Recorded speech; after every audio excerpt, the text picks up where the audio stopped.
More being transparent with you guys, I did an eVolt body scan. So it's an electrospectrometer by the sounds of things. I'm not sure how accurate these things are. I can't imagine they're terribly accurate. DEXA scans even have a decent margin of error, so I'm not leaning on these numbers too much, but I thought I would share this with you guys as a starting point, and then we'll do this again probably in the next half year or so and kind of see where we're at. So I'm going to read off some data. I'm going to try to put the actual sheet on the screen here so you guys can follow along, and definitely not hiding anything from you guys. So if you were curious where I'm at right now, this is where we're at. Okay, so let's start with the interesting stuff first. So I weighed in today at 237 pounds, which is heavy. Within that 137, 178.2 is lean body mass. So that's pretty solid. As far as skeletal mass, that'll be the next column down. We're looking at our muscle mass at 99.4, which is considered high. So good news. All this training's been doing some stuff. Protein in pounds is 36.6, which is high. Mineral, 13.7, so high. Total body water is high, so well hydrated, hopefully. Taking creatine too, so that's probably helping. Total fat mass, as far as the body is concerned, 5.78, which is considered high. So my total body fat percentage at the bottom of that column, number 10, is 24.4, which for a healthy male is considered a little bit high. So it's about 5% higher. I'll be honest with you, I think my body fat percentage is a little higher than that. I think I'm probably closer to 27%, but I will take the optimistic reading of 24.5. Subcutaneous fat, visceral fat, and that stuff is not too bad. I'm not sure about that BMR. So the BMR it's suggesting for me is 2,126 kilocalories, which I think is a lot. And then my recommended calorie intake here, so total energy expenditure, is up at 3,274, which is insane. I've never eaten that much unless I'm like binging on pizza. Visceral fat levels balanced, which is a good sign. It's a good thing. My bio age is 34. 31. I'm assuming that's dipped down mostly because of that body fat percentage issue, which really isn't an issue. For powerlifting, having a little bit of extra fat on you is not a bad thing. If I was up in the 30s, I'd be worried. But mid-20s, I would consider decent. So their kind of general score for me is a 7.4. The thing that I found interesting, so if I scroll down and look a little bit further into seeing how balanced the body is, I'm actually quite balanced. So lean mass between the right arm and the left arm is very similar. So both considered high. It looks like my right arm is a little bit higher than my left. So that would indicate that my right arm's a touch stronger, but it's very little. Abdominal circumference, it's saying about 40 inches. Not what I measured, but I'll take their word for it. Waist to hip ratio is optimal. That's got to stand for something. Lean mass is considered high. Fat mass is also considered high. So we went over that before.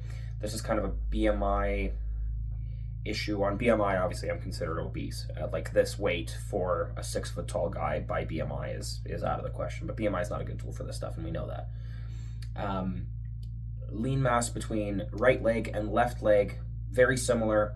The left leg being a little bit bigger at 25.04 compared to 24.63.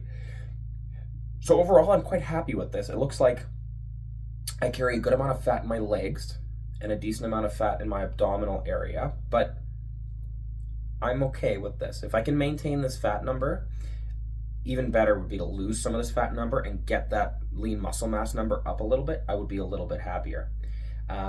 Overall, I'm not horribly surprised. I'm going to have a very difficult time trying to keep up with their calorie recommendations. I don't think I'm going to take them close to heart, to be honest with you. 3,700 calories to me sounds really, really high. Even 3,000 would be very difficult for me to eat. And almost 300 grams of protein, forget about it. I'm not going to get near 280 grams of protein. Gram per pound of body weight is plenty, and a lot of studies will tell you that even 0.7, 0.8 is probably fine. Don't get me wrong, I'm going to try to get close to that number, but getting up to 1 point something, 1.2, 1.3, no. My answer is no. The carbohydrate count here I find is pretty high too. Fat count of 25% seems about average, so I'm not too mad about that. There's a few supplement recommendations in here that I found interesting. So again, full transparency, I am not taking BCAAs. I've heard from multiple sources that branched chain amino acids don't really make sense. It's part of the essential amino acid stack. If you're going to take amino acids, just take all of them. I take none of them. I've never noticed a difference from them. They're kind of expensive. I mean, they're not that expensive really, but for the return that I saw, I didn't see a point. Creatine, I am on. So the typical 50 milligrams, I think is what it is, a day, religiously every morning. I have that with my water.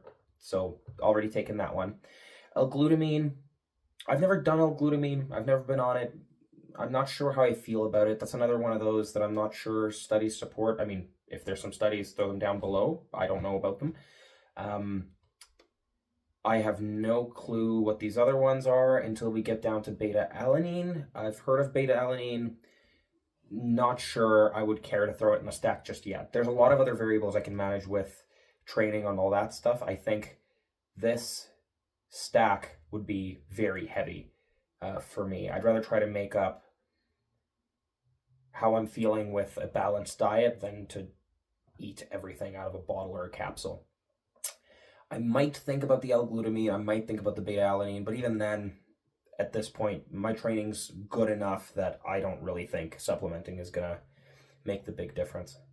But yeah, tell me what you guys think. I think this isn't a bad result. So we're about 5 months in. I imagine this result would be a lot worse 5 months ago. I imagine my my body fat percentage would be higher. I imagine my muscle density would be obviously lower. So that ratio would have been worse. It probably would put me at a 6.5 rather than a 7.5 like it did. But these numbers are encouraging, I think. Overall, I don't mind what I see here. I think it puts me in a good position to grow. And we did do some bench, so I might throw that bonus clip in at the end here. But I just wanted to kind of give you guys an idea of where we're at. And this is it. This is our starting point. We'll check again in about half a year, 6 months or so. And we'll see how we do. So yeah, that's me, through and through.